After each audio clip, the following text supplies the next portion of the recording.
Maestro, a question for you. Yes? I'm looking at why did you program Beethoven and Duke Ellington and this other composer? Let me just throw this out. Are you trying to conjoin Europe's oppression and Napoleon with that of the America's stigma and slavery, etc., and bring it to the attention of the audience? Well, of course, we are paying reference to Martin Luther King and the San Antonio Martin Luther King March, which is the largest in the country, by the way. Yeah. That very few people know. So we wanted to honor that, and it's happening around this time, and Dream Week is happening as we speak as well. So it's good timing for that. Beethoven's Eroica is paying reference to, in memory of a lost hero in a certain way. And then, of course, that can be a reference to Martin Luther King. Beethoven's removal of the first page of his score, ripping basically out the dedication that was supposed to go to Napoleon, is a great statement of turning away from somebody who is betraying actually the values of the French Revolution.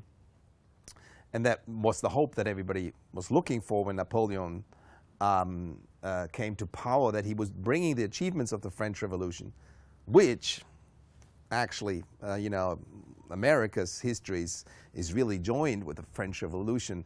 The Declaration... Marquis of Lafayette, absolutely. Of course, yeah. in a certain way. I mean, these two historic events, the French Revolution and the Declaration of Independence, 1776 and 1789, I mean, these are in direct relation. Yeah. So Napoleon betraying this liberation from aristocratic oppression by crowning himself Emperor of France was for Beethoven unacceptable. And he made that statement very clear, and that is extremely courageous. So in that sense, he speaks the same language as Martin Luther King. On a little side note, there is actually a good reason to believe that Beethoven had African heritage. Really? Yes. Never heard this one. No, and no, it's very true. I mean, and not surprising. I mean, he's coming from a Dutch family. The Dutch have been going back and forth a million times and bringing small and bigger gifts.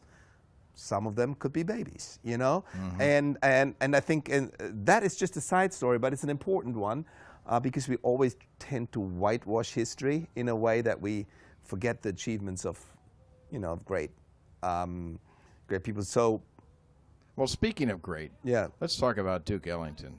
And the first piece that you're going to do is Three Black Kings. Yeah. I wanted to ask you about Ellington's repertoire and his reputation in Europe. Is he as widely known to European audiences and orchestras as he is in the United States? Well, Duke Ellington is, of course, I mean, yeah, the most important figure in jazz for us, but not as a symphonic, composer. But Luther Henderson, one of his, friends and colleagues, was on the forefront to orchestrate his music, and pieces like Harlem that we did 2 years ago. I mean, extremely strong.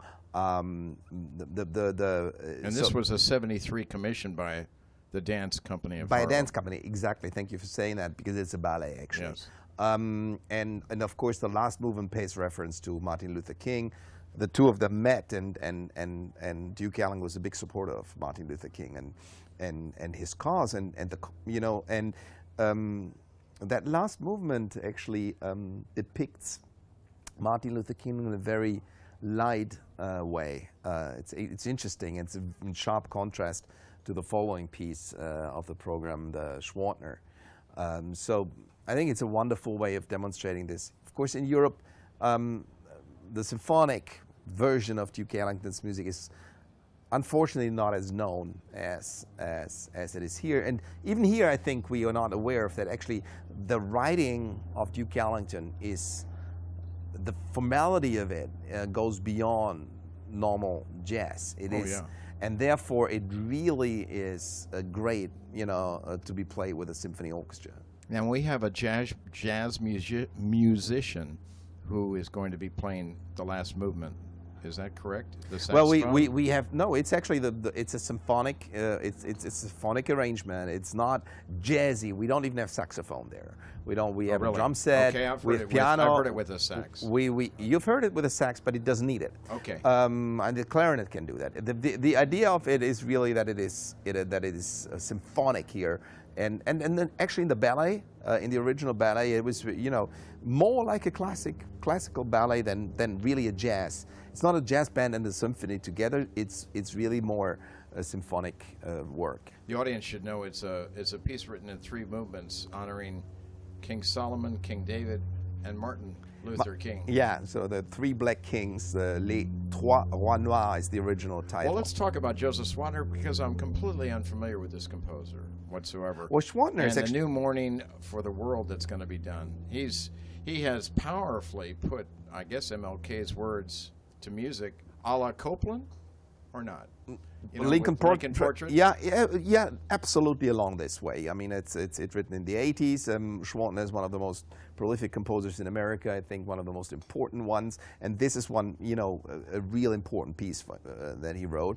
Performed a lot around America all the time because, I mean, he really takes the speech, the dream speech, but the full dream speech, and has a narrator narrating it and gives the atmosphere and the strength and the emotional content of that speech a lot of color and power. It's very percussion driven. Very drums. Very drum, and the beginning. That's also why I place the drums in front of the orchestra.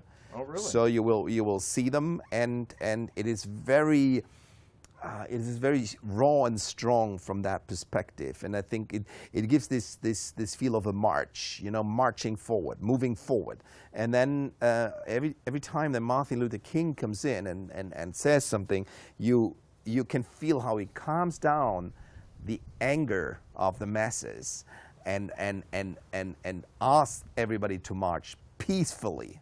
And that peace finishes very peacefully on that great hope which does not only speak to the African Americans, it speaks actually to everybody suppressed and all minorities and all it speaks to equality in general.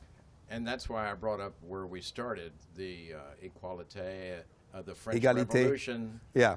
and Fraternité. Napoleon's- Exactly. Fraternité, égalité, liberté, which is brotherhood, equality, and liberty. So how you're going to approach the Eroica today now, this week, and how you approached it during your Beethoven festival some years ago.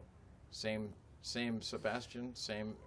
Well, my approach to Beethoven is constantly developing and moving forward. And of course, it's also emotionally developing by everything we go through,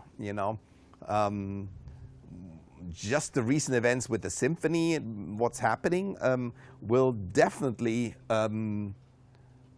lead to that I'm not putting any fabric softener in the interpretation of Beethoven 3. But It's in a the powerful symphony. It's a powerful symphony, and that power is gonna something that I try to bring out even And how clearer. interesting, you to get to that power, you go through a very powerful Schwantner piece that leads to the Beethoven in the second half. Yeah. Well, Maestro, thank you very much. We Thank look you. forward to this weekend's concerts. Thank you.